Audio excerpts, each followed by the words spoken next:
Bonjour à toutes et à tous et bienvenue dans cette première vidéo de l'année 2023. J'espère que voilà, ce début d'année vous aura permis de concrétiser des projets et voilà, que tout se passe bien de votre côté. Dans cette vidéo, voilà, cette nouvelle vidéo, je vais vous parler de symptothermie parce qu'en fait ça fait maintenant 5 ans, quasiment jour pour jour, que j'ai démarré ma pratique de la symptothermie. Donc à l'époque, il y a 5 ans, j'étais en formation de naturopathie. Voilà, et donc j'avais commencé en janvier 2018 et donc en février, un mois après, je démarre la symptothermie avec plusieurs copines de ma promotion. Voilà, donc c'est une jeune femme de notre groupe, voilà, de notre formation qui nous initie à la pratique de la symptothermie. Voilà, c'est comme ça que j'ai démarré. Voilà, et ensuite, bien sûr, j'ai décidé de me former de manière professionnelle pour pouvoir vous accompagner au mieux et de manière la plus fiable possible. Voilà. Donc si vous ne savez pas qui je suis, donc je me présente rapidement, je suis Louise Baranec, je suis naturopathe et formatrice en symptothermie certifiée par l'Institut Eden Fertilité. Voilà, donc je pratique depuis 5 ans et je forme voilà, maintenant depuis 2 ans. Voilà, à côté, bien sûr, j'ai également d'autres formations. Mais voilà, on va dire que grosso modo, naturopathe et formatrice en symptothermie, ça résume à peu près le tout. Voilà, je peux vous former si jamais c'est quelque chose qui vous intéresse. N'hésitez pas à vous rendre sur mon site internet lesherbesconscientes.com. Voilà. Donc on va démarrer cette vidéo avec, voilà, je voulais vous parler en fait de mes débuts, un petit peu en symptothermie, parce que finalement c'est quelque chose, quand je regarde un petit peu le contenu vidéo sur ma chaîne YouTube, c'est quelque chose dont je vous parle peu. Voilà, comment j'ai démarré et à quoi ressemblaient mes graphiques. Donc c'est quelque chose que voilà, j'avais envie d'aborder dans ce nouveau contenu. Donc mes premiers graphiques, comme certainement les vôtres, ne sont pas du tout, comment dire, sont pas très forcément lisibles et représentatifs de la méthode symptothermique, dans le sens où au départ, quand on commence, c'est un peu le fouillis. Surtout que moi, je tiens à préciser que quand j'ai démarré la symptothermie, je n'étais pas du tout suivie par une formatrice. Voilà, c'était vraiment entre nous, entre copines. Donc c'était un petit peu les informations au compte-gouttes à la louche. Voilà, un petit peu à droite à gauche. Et il n'y avait vraiment rien de, je dirais, très forcément précis et carré.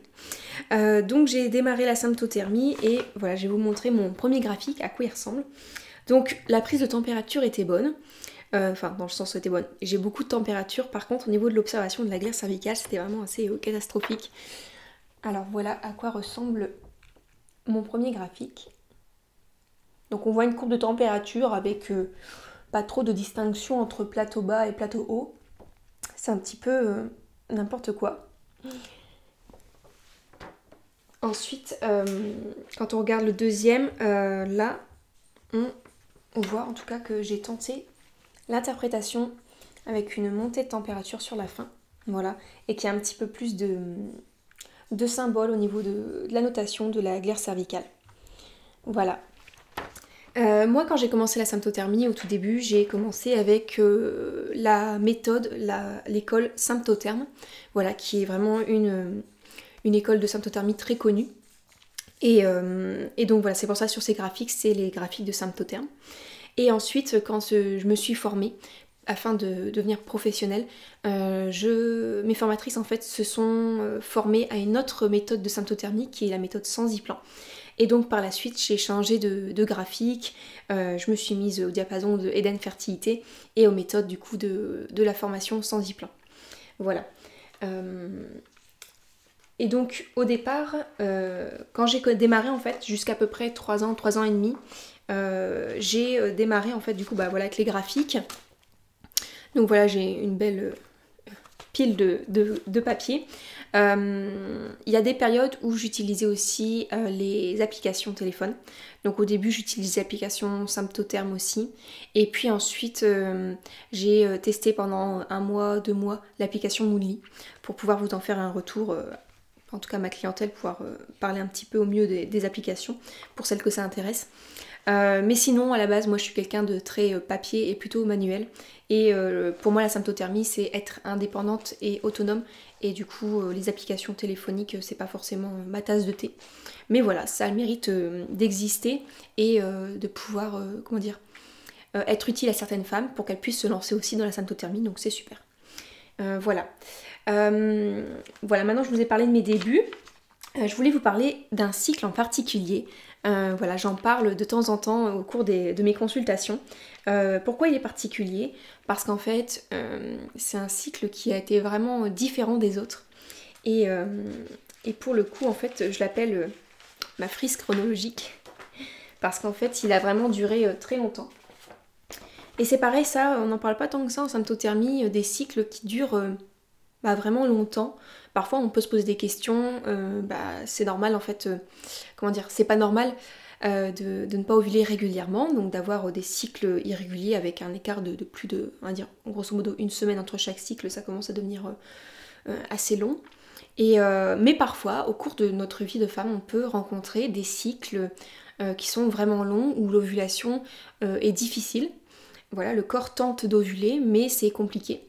Voilà, pour plusieurs raisons. Ça peut être très bien comment dire, des carences nutritionnelles, une sous-nutrition, ça peut être un choc physique ou un choc émotionnel, ça peut être un stress chronique.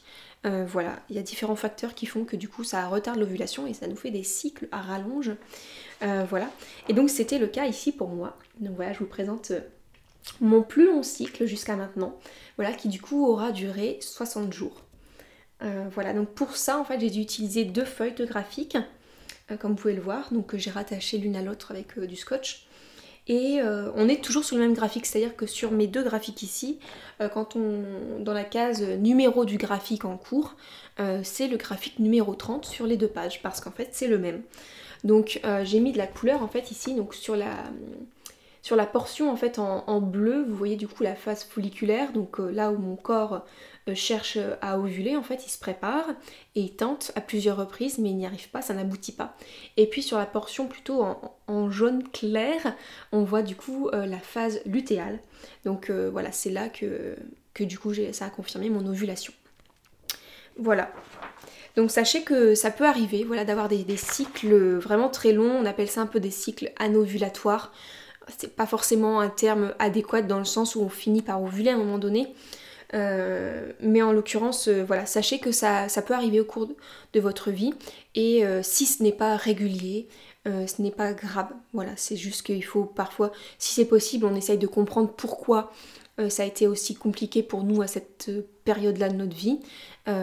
Mais sinon, sachez que si c'est pas, si c'est occasionnel, voilà, il n'y a pas de problème en soi.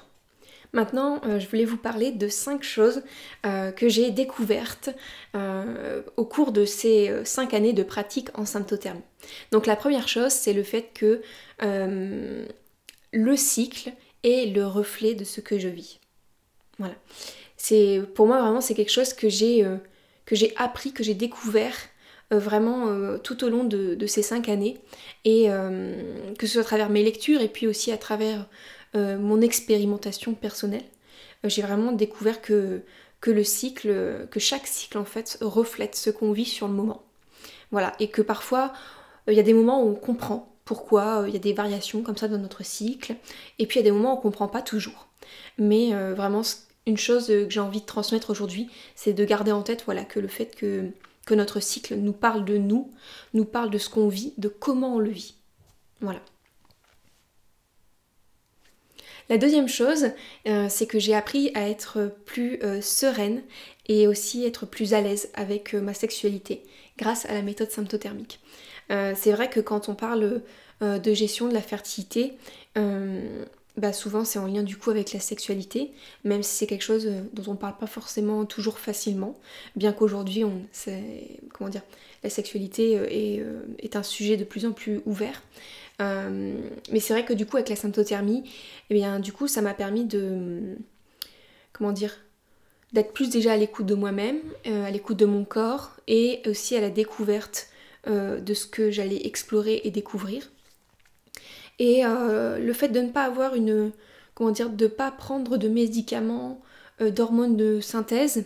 Il n'y a pas du tout d'entrave à mes propres hormones qui circulent dans mon corps. Et du coup, ça aussi, ça m'a permis de découvrir ma propre sexualité. Voilà. Bien sûr, je ne suis j'irai au balbutiement, au début de tout ça. Mais en tout cas, ça m'a permis vraiment d'être plus à l'aise et voilà, sereine avec ma sexualité. Troisième point, c'est le fait d'être plus sereine aussi, de nouveau, avec ma fertilité. Donc en fait, c'est quelque chose, je dirais vraiment qu'on n'a pas forcément au début parce que on se pose forcément des questions sur la fiabilité de la symptothermie, surtout si on a pris un moyen de contraception avant. Est-ce qu'on est sûr que ça marche vraiment? Est-ce qu'on est sûr que je vais pas tomber enceinte alors que j'ai pas envie? Voilà, on se pose beaucoup de questions. Et puis si jamais, comment dire, on a des moments où on n'est pas trop sûr de ce qu'on fait et du coup on a un peu le cul entre deux chaises, du coup on stresse, on se dit oh mon dieu mais ça se trouve j'ai fait une erreur, puis je vais me retrouver enceinte et du coup on stresse et du coup ça décale aussi notre ovulation si on n'a pas encore ovulé et du coup ça nous stresse encore plus, tout ça. Mais avec de la pratique et de l'expérience, vraiment, on apprend comment dire, à faire corps avec soi-même. Et vraiment, ça demande du temps et aussi une certaine prise de recul par rapport à ce qu'on fait. Et parfois un accompagnement avec une professionnelle, ça peut vraiment nous soulager et vraiment nous accompagner dans la sécurité et la sérénité avec la symptothermie. Mais franchement, avec le temps, moi en tout cas j'ai remarqué que je suis vraiment très à l'aise et j'ai vraiment plus de crainte aujourd'hui. Et si jamais j'en ai, en tout cas à un moment donné dans mon cycle que je doute, et qu'il y a un rapport sexuel, on se protège avec mon partenaire et voilà, et on continue d'avancer. Et voilà, si jamais il y a un doute, protégez-vous au moins. Comme ça, il n'y a pas de risque encouru. Et puis si vous avez besoin d'en reparler, n'hésitez pas à vous tourner auprès d'une professionnelle pour poser vos questions, vos interrogations, vos doutes, pour pouvoir être de plus en plus à l'aise par la suite. Quatrième point, c'est plus le temps passe et plus je remarque que ma pratique s'affine et se précise. Que ce soit au niveau de mes observations, de mes ressentis, et aussi de ce que je découvre, vraiment au niveau du papier, du graphique, ce qui en ressort, c'est vraiment plus de précision dans mes annotations, et également dans ma réflexion par rapport à ce que je vois sur le papier, au niveau de mon graphique, ce que je vois, comment je le perçois, et ça en fait c'est vraiment, je trouve vraiment important, en tout cas dans ma pratique de naturopathe, je trouve que c'est vraiment pertinent, comment dire, quand on regarde un graphique, de se dire ah mais là en fait il s'est passé telle chose et c'est certainement en lien avec ça, et tout ça en fait c'est pareil, c'est avec de la pratique encore et encore, et comment dire, ses propres recherches aussi à travers les lectures, des formations, des accompagnements avec des professionnels, on arrive vraiment à être de plus en plus précise et comment dire, à ajouter des nouvelles choses dans notre pratique. Vraiment, je trouve que c'est vachement intéressant parce qu'au départ, j'ai envie de dire, on démarre avec l'observation de la glaire, la prise de température, vraiment les bases. Et ensuite, on peut par exemple ajouter la palpation du col si on a envie, la notation de nos ressentis, comment nos émotions, comment ça se passe, la notation de notre libido, comment elle fluctue en fonction de notre cycle, en fonction de ce qu'on traverse, la notation de nos rêves par exemple, la notation des phases de la lune. Tout ça en fait ce sont des informations qu'on va ajouter au fur et à mesure de notre apprentissage et de nos découvertes, et ça va vraiment, comment dire, créer quelque chose vraiment d'extrêmement précieux, en tout cas à mes yeux, et vraiment c'est une énorme richesse pour les femmes et pour les thérapeutes, accompagnants, médecins qui les accompagnent ensuite. Voilà. Cinquième et dernier point, je continue, j'irai quasiment à chaque cycle d'apprendre de mes observations et de mes annotations. Ça c'est vraiment quelque chose, j'irai tous les ans, je pourrais me dire écoute, plus tu avances dans ta pratique et plus moins tu pourrais t'attendre forcément à découvrir des nouvelles choses. Et bien en fait non, pas du tout, c'est pas le cas. Encore cette année, j'ai remarqué, voilà, il y a à peu près 6 mois, que en fait j'avais un changement dans mes cycles, que mes cycles avaient tendance à se raccourcir, et donc du coup il y a des choses qui ont changé dans la notation de mon graphique, et voilà, et en fait le fait de me rendre compte de tout ça, Ça me permet vraiment d'être aux premières loges de ce qui se passe en moi, chez moi. Voilà. Et vraiment, je crois que même pour les personnes qui pratiquent depuis 10 ans, 20 ans la symptothermie, elles pourraient dire la même chose que moi. C'est que en fait, on évolue, on grandit avec la symptothermie. Voilà. Et personnellement, moi j'ai commencé la symptothermie quand j'avais 18 ans, quasiment 19. Et vraiment, comme du coup ma fertilité aussi évolue avec mon âge, voilà, et que finalement je vais tout doucement tendre vers, comment dire, bien sûr dans plusieurs années, mais je vais tout doucement tendre vers de l'infertilité. Et puis peut-être que voilà, je vais vivre une grossesse au cours de ma vie, peut-être plusieurs, peut-être que je vais avoir des périodes où je vais allaiter si j'ai une grossesse. Voilà, c'est tout ça en fait. Et du coup, la symptothermie va m'accompagner à travers toutes ces périodes possibles de vie de femme. Et du coup, je vais vraiment être vraiment enrichie et nourrie de toutes ces expérimentations. Voilà. Je vous ai voilà, présenté pas mal de choses ici. Voilà, fait un petit bilan de ces 5 années de symptothermie. J'espère que voilà, ça pourra comment dire, soit vous donner l'envie, peut-être vous y mettre, soit vous donner l'envie peut-être de continuer si vous êtes dans une période où voilà, c'est un petit peu difficile en ce moment, vous avez des doutes. Sachez que moi aussi j'en ai vécu et qu'il y a des périodes, il y a eu des périodes dans ma pratique où j'avais envie d'arrêter. Et peut-être qu'en fait il faut vous écouter et vous dire là je vais faire une pause parce que j'en ai besoin. Et il n'y a pas de souci. Et puis vous reprendrez plus tard si vous avez envie. Voilà. Il faut savoir que la symptothermie est un moyen de contraception, peut être un moyen de contraception, mais qui n'est pas forcément adapté à tout le monde. C'est une réalité et il faut pouvoir l'entendre. Voilà. Moi, je ne prends pas la symptothermie pour tout le monde, hein, bien sûr, malgré le fait que je sois formatrice. Je sais aujourd'hui que la symptothermie ne convient pas à tout le monde, comme la pilule contraceptive ne convient pas à tout le monde non plus.